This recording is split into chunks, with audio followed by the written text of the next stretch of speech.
I've struggled a bit with it because on the one hand, like I'm sad that he missed, maybe, but on the other hand, nobody should be, Right. like That it's. that I think that might be the topic. This is a good feelings topic. A good feelings topic.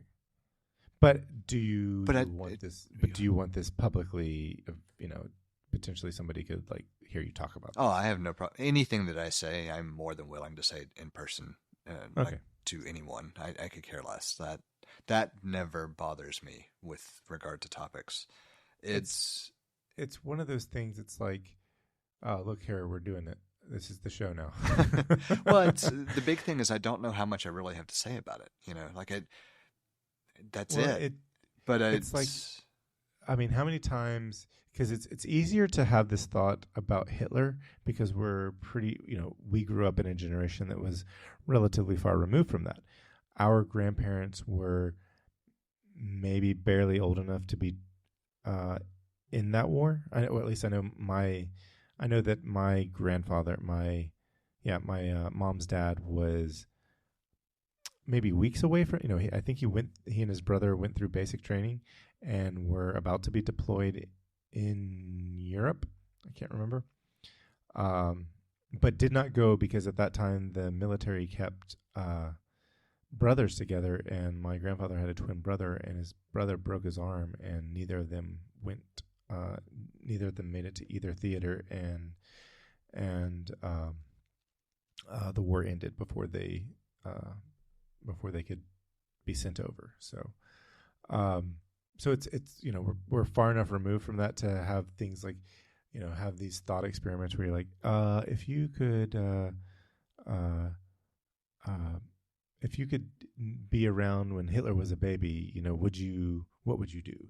And I'd think about that scene from, I think it's Avengers Endgame with Rhodey, just mimicking in reference to Thanos as a baby. Do you remember this scene? I do. Yeah. So it's one of those things where it feels a little bit farther removed, but then it's like, I don't care, like it's it's I guess the feeling, I guess maybe there's not a lot to say about this, but the feeling is like, on one hand, I would feel a great sense of relief if he was not running for president, no matter what the reason. But on the other hand, that's the worst way that could happen. Like an assassination success would have been the worst way that could have happened. And we don't know what following him would be. It's so maybe this is Right. maybe this is a good topic because like I've been struggling with a different element that's tied to it that I was talking to a friend about over the weekend. That on the one hand, I don't see a path out of this current divide, both ideologically and politically, that does not result in violence. Like just personally, when I look at the state of the United States and the rhetoric and the pushing of messages and everything else, like I do not see a path out of this current incarnation that does not include some level of violent activity, the extent to which could be debatable. And here's the problem that I have and what I've been struggling with. Part of me, and I refer to this as like the Southern person in me, just wants to get the fight over with. Let's just fucking do it. You go ahead and start it, and let's see who wins. And the realist, the human part of me is like, I do not want to see that ever. Not in my lifetime, not in thousands of lifetimes removed from now. Like no one should have to see and experience and live through that type of strife. And that has been my current struggle because one, if this is going to happen, I want it to happen in my lifetime and let my son be spared. Let him not have to deal with it. Let's go ahead and fight this fight now and be done with it and let future generations live and be peaceful and exist. So it's so Yeah, I follow this, and it kind of leads me into. It's got my thoughts churning, and it made me think about, okay, you know, uh, killing baby Hitler, not okay. Because it leads me down to this place where, you know what, I love this thing that my friend has said, and that is, actions are right or wrong, thoughts are correct or incorrect, and feelings just are. And what I really want to get into is like the actions being right or wrong.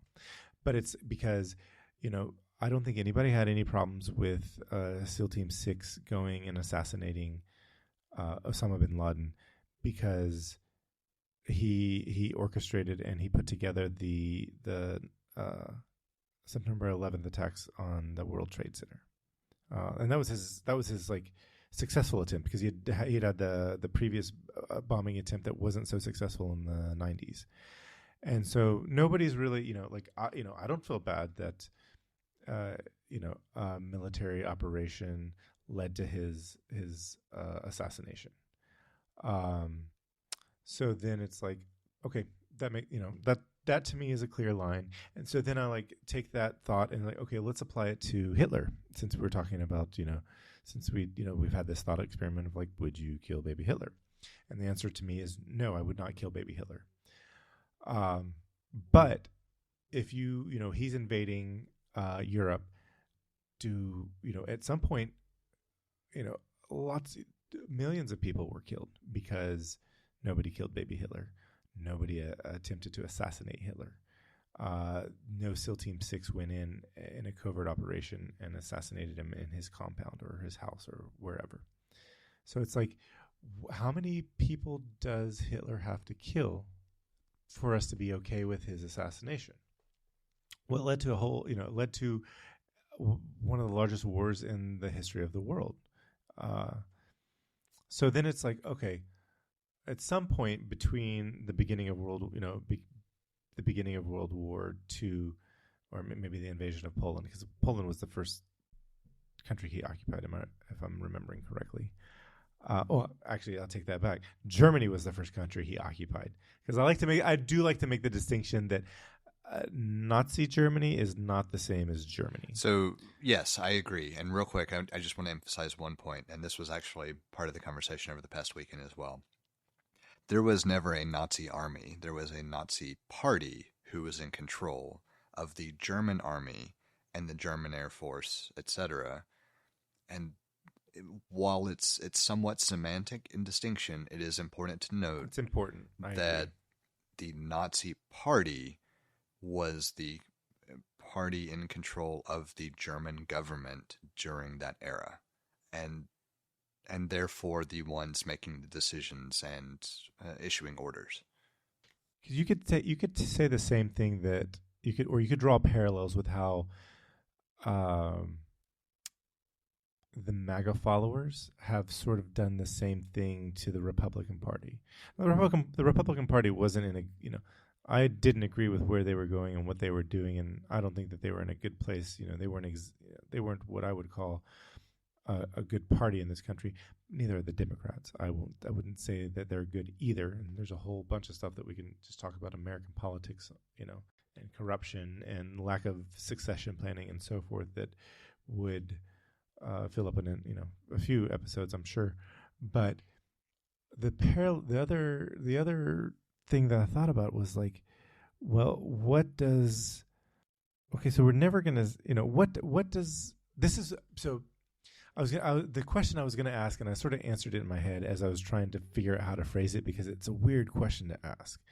And the question I was going to try to ask, that I'm going to answer myself, is what does a political figure in this country have to do to justify his or her assassination? And the answer is probably nothing.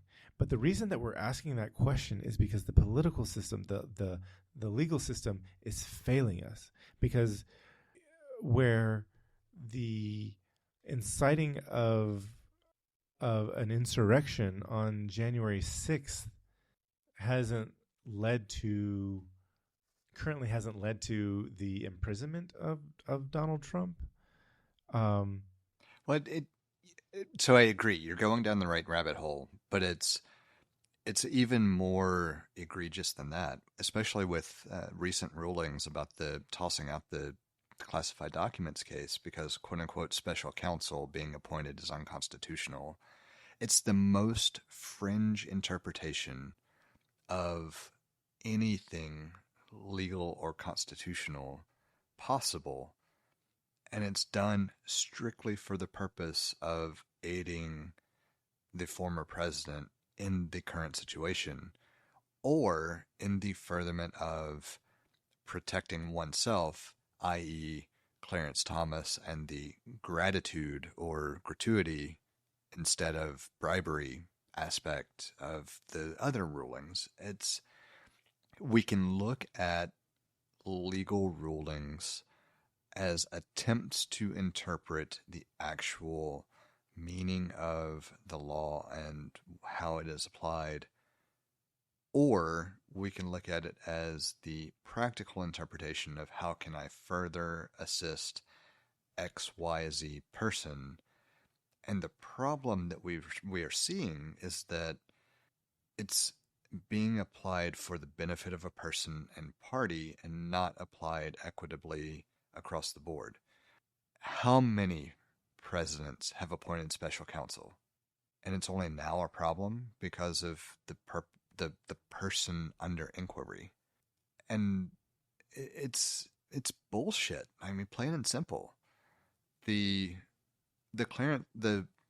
I'm going to call it the Clarence Thomas ruling, but it's not actually his. It's a combination of them. Like all of them are fucked up in it. The whole gratuity argument is asinine as well. Like you can't tell me it's not a bribe just because it occurred after an official act. All you have to do is say, "Hey, you do this act. After it's done, I'll give you some money." That's still a goddamn bribe. Yeah, a rose by any other name. Exactly. And this is what irritates me to no end, is that people will explain and rationalize and justify things that occur to Trump for no other reason than the fact that they identify with the Republican Party and therefore are choosing Trump because he is a Republican and have no fucking basis of why, of policy, of ramifications of action, of any correlation to anything other than that damn R beside his name, and so by God, he must be the chosen person. And it's such horseshit that I can't even fathom how to get beyond the point of, is it better for him to just be assassinated and off the picture? Or is it better for him to finally meet justice in some way, shape, fashion, or form? Or is it that he's never going to have those things happen and he's going to die of natural causes, and we can only hope that because of how fucking old he is too, it happens before the election. Right. It's one. I feel like I must admonish you for sullying the good name of manure. but it's those of us, including myself, who have been thinking, oh, our democracy is in trouble. It is on the brink of failure, and it's like, no, it hasn't been working for years, and that's what I was going to say. I think we're seeing the effects of democracy that has failed decades ago. Yeah. It's been eroding our entire lifetime. It started eroding with I believe it began eroding with the election of Ronald Reagan, and it really took a hit with the election of Dick Cheney. And while I appreciate what his daughter has done, Cheney was vice president, by the way. They elected him too. I know, they get elected, but you get elected together. Just saying, that's not who people cast their vote for. They cast the vote for the other guy. He just rode the ticket. Yeah. No, I yeah, get it. Yeah, yeah. Yeah. And in retrospect, I said it that way. tend to agree. So it's just we are now seeing the effects. We're seeing the effects of a democracy that has faltered significantly. I don't want to say it's completely and totally destroyed, because I'm an optimist and there's hope, and I think I recently resaw this. The pessimist says it's really bad, and the optimist says It could get worse. um, Yeah. so, Well, it's not completely destroyed for sure. Like no, it's faltering. It is certainly going the wrong direction. We're seeing the effects. What we're seeing today, the things that are that are driving the headlines of democracy is on the brink of we're on. We have these concerns for democracy. No, we're just seeing the effects of things that had happened years and decades prior to this. So I would add that we are at a point where the next election probably decides whether we remain a democratic republic or if our form of government changes. I'm not sure if it's that dire. Maybe that's maybe I haven't thought about it enough, but it's like it's 4 years. It's just, is it going to fundamentally change the U.S. government? Or because, like, we could have said that about Bush Cheney 2000. Did that fundamentally? I think it did fundamentally change our government to, and this is what this is a result of that. And it's just like, I think it's like we've dug ourselves. 20 years ago we started digging ourselves into this hole. Now we're digging deeper and further. But that is what we have today as a result of that, and just the egregious exploitation of the executive branch comes from the Bush Cheney administration. So we're just seeing more of that, and the hope that we have is that the people that are coming, the generations that are coming up, are going to have to fix this mess. And it's just like, how much of a mess are they going to have to fix? Is it fundamentally broken, or are we going to learn from this mistake? I think about, we go back to when the Nazi Party was in charge of Germany. That's pretty bleak. It looks a hell of a lot worse than what we're dealing with here. Maybe I'm wrong, because maybe there should be more red flags because it doesn't look quite as bad, and we're not giving it the urgency that it requires. But Germany's in a far better place than they were 80 years ago. So I certainly agree with Germany being in a far better place than they were. But they are Germany, and they are not. Yeah. So here, I think this maybe helps set the stage for why I am so pessimistic about the outcome of the election. And it's not just generational inclination, even though it could still be. Time will tell. The original Trump presidency followed the fascist playbook pretty well. You erode support for a media in general that tries to tell the story, and instead get people to latch on to your version of the story being the truth, and the only version you can trust is the version from you. And when anybody that's capable of free thought still can see that for what it is. That has just continued since, even in the during the era of the Biden presidency. It's been an ongoing thing where the party has continued to do everything possible to discredit any media outlet that is not getting their information directly from them.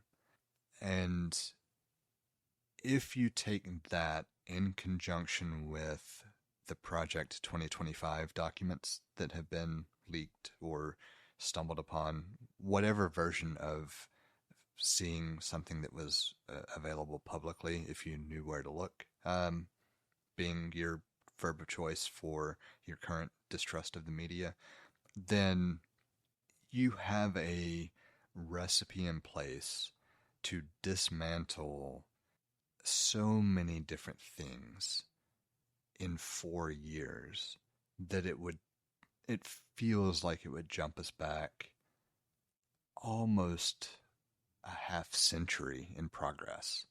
And that's the scary part, because it's like, you want to see how bad I can fuck up 4 years? Hold my beer. Like, that's the reading I get. Right. And that terrifies me. It's not that we won't correct and eventually get to a better place, because I know full well we will. It's inevitable that we will. Much we have to correct. And in addition to that, it's recognizing that how many countries are drastically older than the United States. And look at the patterns in those countries where multiple civil wars eventually created the stability that they see now. And how 200 years for us is a really fucking long time to go without a civil war. I can see a very turbulent 4-year campaign plunging us into the deepest, darkest abyss of war imaginable in the modern era.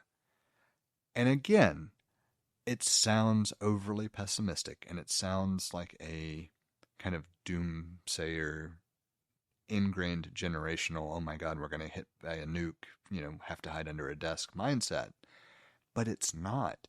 It's literally trying to take everything I grew up with and ignore it and shove it to the side and say, if I read this today, based on the behaviors of people around me and the things that I see posted on social media, how bad do I believe it could get in a year, in 2 years, in 4 years? And I can easily envision by the end of this year being plunged into such a violent, chaotic environment that it scares the shit out of me. And that's saying something. Aren't we already in this violent, chaotic period? No. And that's why it bothers me. Because yes, you can look around at the world at large and say that we are absolutely in the middle of a very chaotic, violent string of years. But the concern is that it's going to get worse. I can easily envision a world where a couple of neighbors or a couple of people that I grew up with are willing to grab an arsenal of weaponry and gun down everybody who doesn't say Trump is a great person for no other reason than saying Trump is a great person. That seems realistic to me. That has not been the case for a long time. Like I work hard at trying to play devil's advocate in my head for everything that I see. And I just don't see a path out of the past 20 years that doesn't lead to just absolute bloodshed and strife. And that's the part that scares me. And man, do I hope that I am just overly pessimistic with this one. Like I desperately hope that I am wrong. I can't tell. I'm just being optimistic as a counterpoint, really.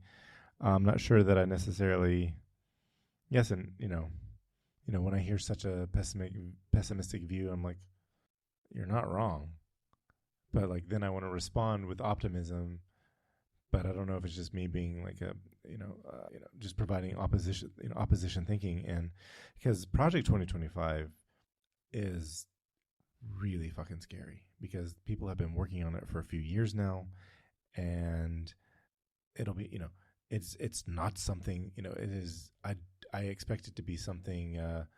Basically, it's like, oh, I see the Trump administration. Great, somebody did all the work for us. We're just gonna start executing on that.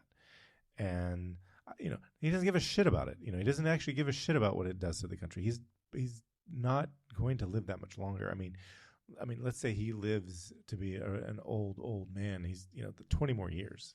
Let's say it's not going to be really not going to affect his life. And even if he was a young man, it really wouldn't affect his life. He gets to do whatever he wants. And so far, we're not seeing the accountability that we do need to see held to that an appropriate level at any level of accountability, really. So, and as a matter of fact, let's just go ahead and call it. The Supreme Court granted him basic immunity from anything that could be, with any level of stretch, considered an official act of the presidency. Like it's stupid. It is so fucked up.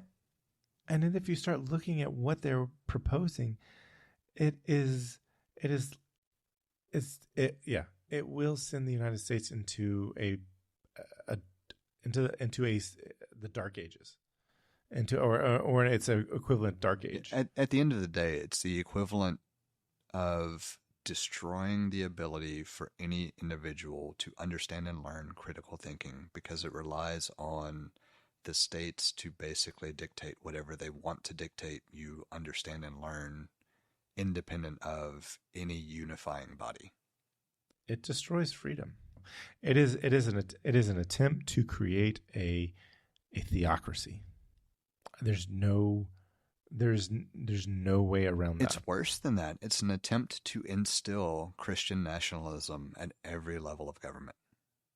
We have a number of different ways set up for you to get in touch with us to provide feedback, ask questions, or just comment in about something we've discussed. You can hit us up on Twitter or Instagram at untitled_hosts, or shoot an email over to untitled.hosts@gmail.com. Or get in touch directly with Jesse at jthart.com, or get in touch with me, John, via telepathy. If you would like to support our work or are interested in listening to our new after show feed, head over to patreon.com/theUntitledPodcast and take a look at the options we have set up. Thank you for listening. We hope you've enjoyed the show. And we hope to connect with more of you as we continue this journey. That's a wrap.